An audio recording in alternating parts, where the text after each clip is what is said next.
I'm going to share a little bit of authentic truth with you right now. I am in a wonderful shirt, one of my favorites in the past few months, and I'm in some nice sweatpants right now as well. Hello, Yes and YouTube. I'm so excited to be back this week. I will be sharing a little bit about my model, the Yes and model. I'm going to put it up here for a second. And then also feel free to check out my website. It is on the website, the whole model laid out there.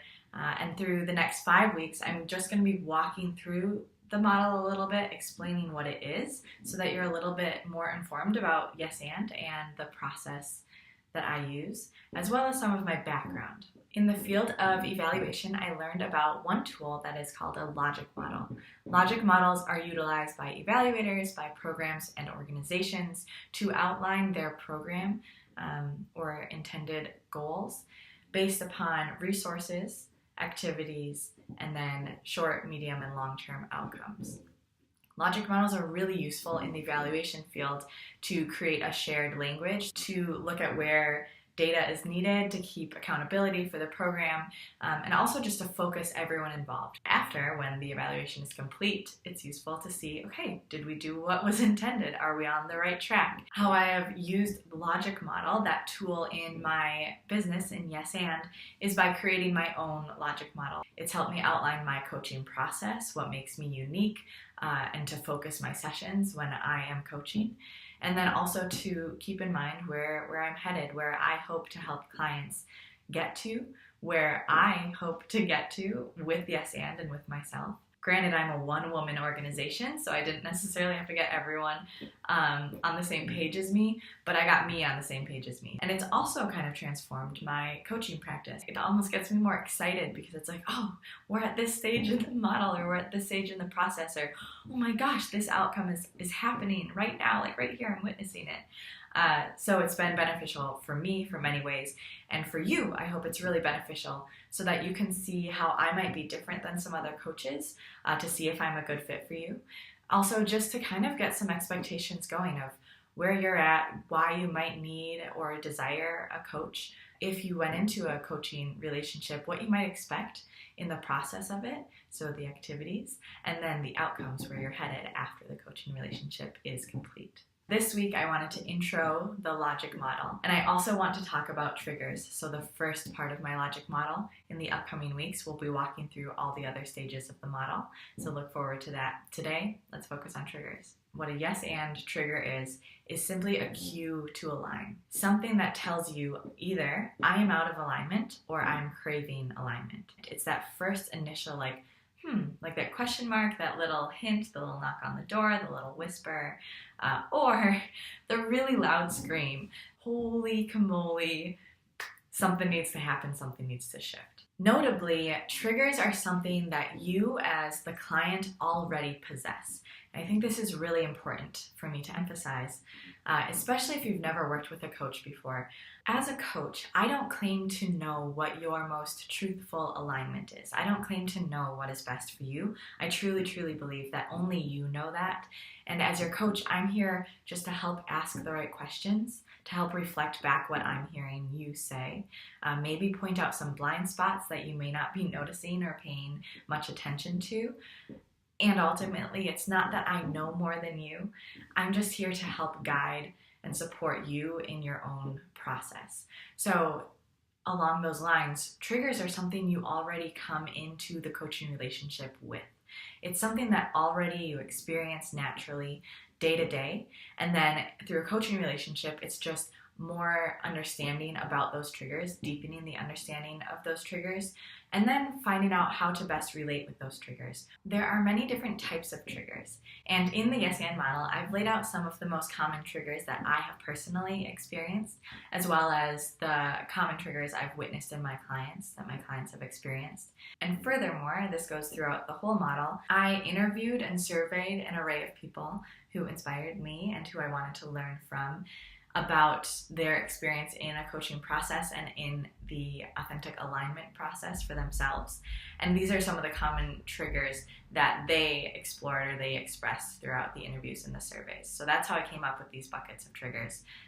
Essentially, they're the common ones that I saw time and time again.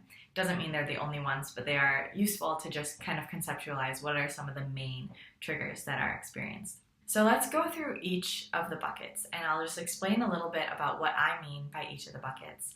And also you can start to think about, have I ever experienced this trigger? Am I currently experiencing this trigger? And also to know for future, when you experience something like this, to say, oh, wow, I think that's a trigger, and to explore what you want to do with that information. The first trigger is dissonance. Dissonance is that feeling of being off. So I don't belong here. Like, this is not right.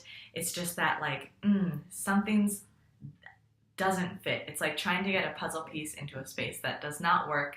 And dissonance is the experience when that puzzle piece is trying to be placed in the not right place. So this could either be that the context, what you're experiencing, is misaligned, that itself is misaligned with what's true to you. It can also be not necessarily that the current experience is so out of alignment with your true self, but that something else is calling you more. So you feel dissonance because you are where you are and you want to be somewhere else, or you value something else more, or you are excited about this other thing and yet you're here. A few examples when we fall to the expectations of someone else or societal expectations, and live that as if those are our own values and belief systems when actually they're not ours, and that's when we can experience dissonance. The second bucket is a unique trigger, and one that I really like and that I really want to emphasize as I explain triggers, because triggers can also show up in positive forms or uplifting forms.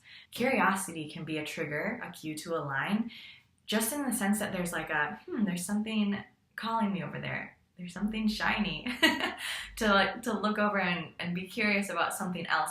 That can be a trigger because you're called somewhere. An example from my life of a curiosity trigger is when I first got into the yoga and life coaching world. I went to Quarter Life Calling, which is created by Kobe Kozlowski. Check her out. And why I went to that seminar, it wasn't necessarily because I was so out of alignment, because I was so frustrated or craving something in particular. I went to this seminar simply because I was curious to learn more about who I was. That was a trigger. That got me somewhere. That domino effect got me to where I am now, which is total alignment.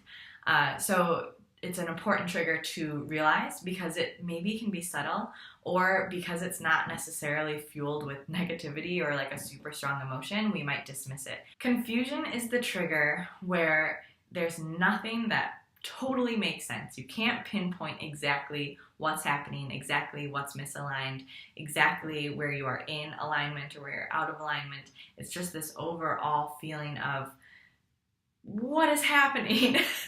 What I think of is that scene from The Notebook when Noah is standing in the rain, I believe, outside looking at Allie and saying, "What do you want?" I personally have experienced that scene in my mind so many times. Marin, what do you want? Talking to myself. It's like something is off and I don't know what it is, or something is so right now and it doesn't make sense because it's not what I was expecting. It's just, it can be maybe overwhelming, but not necessarily like negative or positive, just like, I don't know what's happening right now. It's really a cue to explore.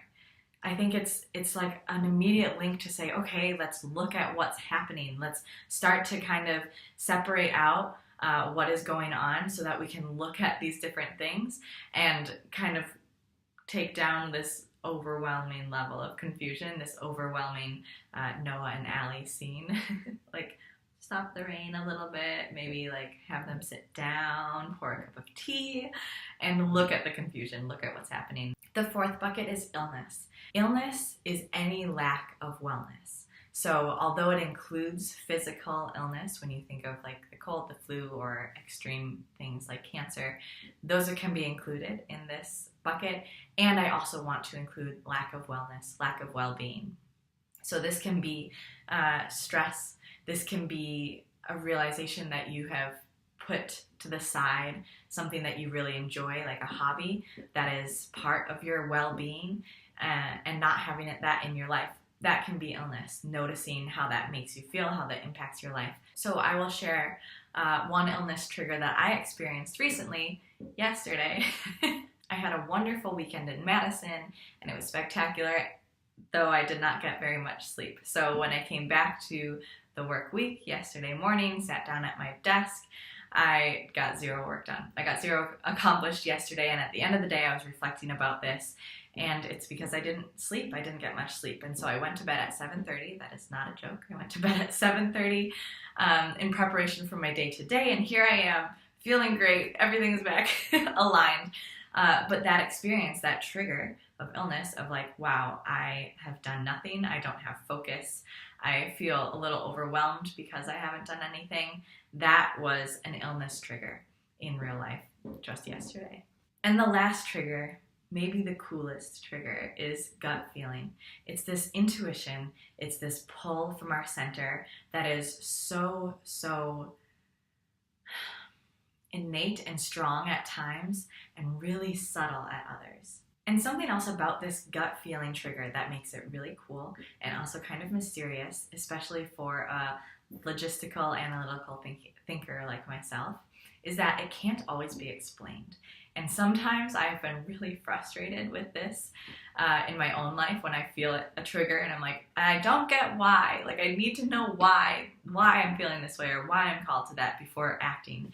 And I'm starting to foster the relationship with my gut feeling trigger, to just trust it, because time and time again, when I trust it, it works out. It is what's best for me. I just have to build a relationship with that center or God or the universe or whatever you want to call it as, whatever is calling me to my alignment. And not only does it bring me to alignment, but oftentimes, eventually, I do understand why it was a trigger. So now that we've gone through each of the 5 buckets of triggers, I would love to hear from you. Are you currently experiencing a trigger? Did any of these resonate with you? Notice if at all today or tomorrow you ever experience dissonance, you ever experience curiosity or illness or lack of well-being, if you ever experience confusion or gut feeling, just that pull of intuition. And step 1 is just to notice it. Like, man, I feel really dissonant right now. That's huge. That is a huge step. Just that alone, without walking through any other parts of this model that I will explain in the upcoming weeks, just to notice the trigger, that's step 1.